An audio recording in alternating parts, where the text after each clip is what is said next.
airnya lumayan ya. Jadi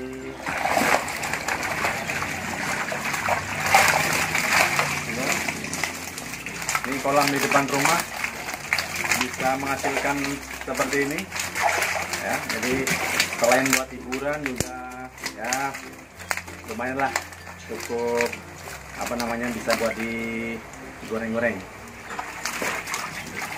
Ini ada guraminya 1 ekor masih hidup ini.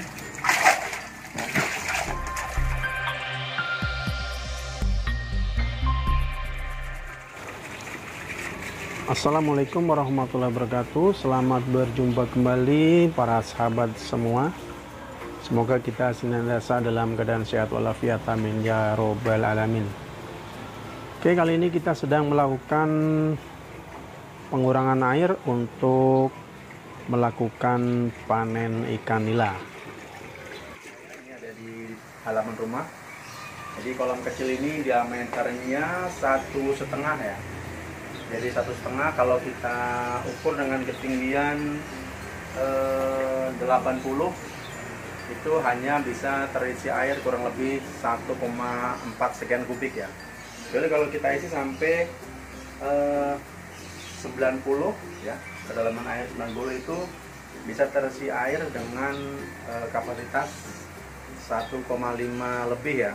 Nah, jadi rata-rata kalau saya isi itu 180 mili ya untuk apa namanya, kapasitas air atau tinggi air. Jadi isinya hanya 1,4 kubik kurang lebih ya.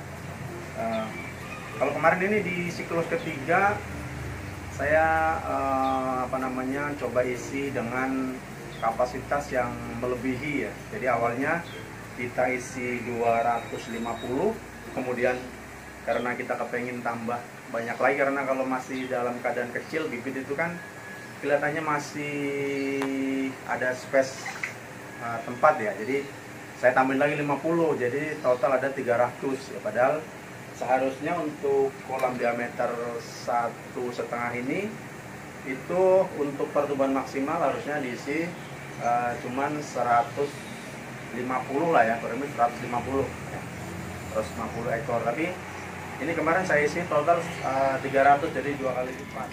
Alhamdulillah kita panen ikan nila merah lagi. Ini hasilnya cukup banyak. Kita serok dulu, kita tampung dulu nanti. Nah, kita tampung dulu di sini di ember nanti untuk kita pilih-pilih. Oke, jadi kenapa saya pilih ikan nila merah di kolam kecil di halaman rumah? Jadi ikan nila merah itu mempunyai daging yang sangat gurih dan protein yang sangat tinggi, sehingga ikan nila itu emang banyak sekali diminati oleh banyak orang ya. Nah, ini hasilnya, coba kita cari lagi. Akan kita lakukan penimbangan.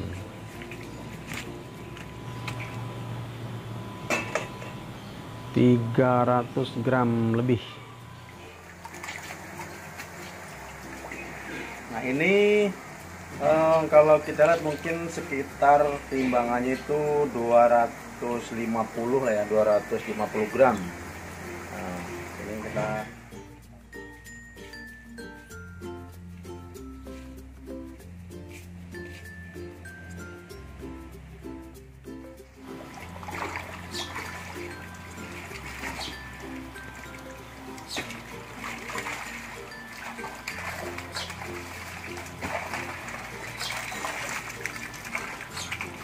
Oke, jadi saya keluarkan dulu yang ukuran lebih kecil.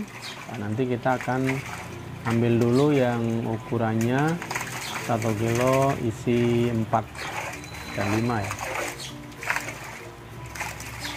Jadi ikan nila merah ini banyak yang suka dengan ukuran variasi ya. Ada yang mulai dari 1 kilo 6, 1 kilo 5 dan 1 kilo 4 ya. Jadi kalau yang kecil itu sedang ya, biasanya banyak dibutuhkan untuk rumah-rumah makan atau catering-catering ya.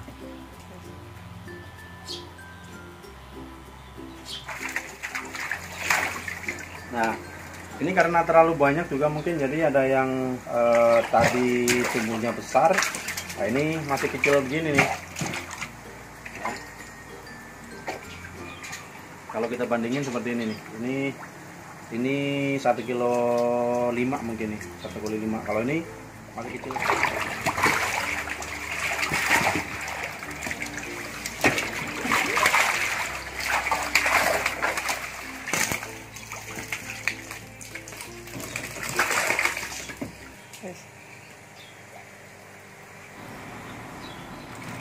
Jadi ini ya hasil dari percobaan tebar yang terlalu padat.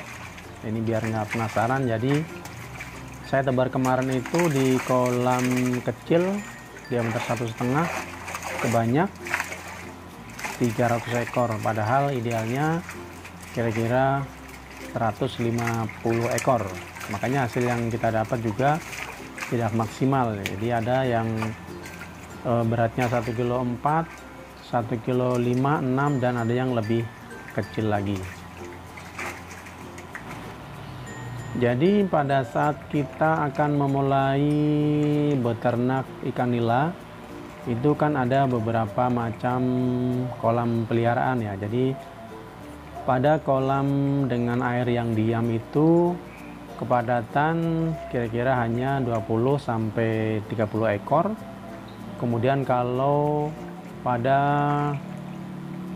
air danau itu mungkin bisa mencapai 30 sampai 50 ekor. Tapi kalau pada kolam dengan sistem bioflok, karena ini banyak oksigen terlarut, nah itu bisa mencapai 1 meternya itu 100 sampai 120. Ya, jadi tiap meternya itu 100 sampai 120 untuk pertumbuhan yang optimal.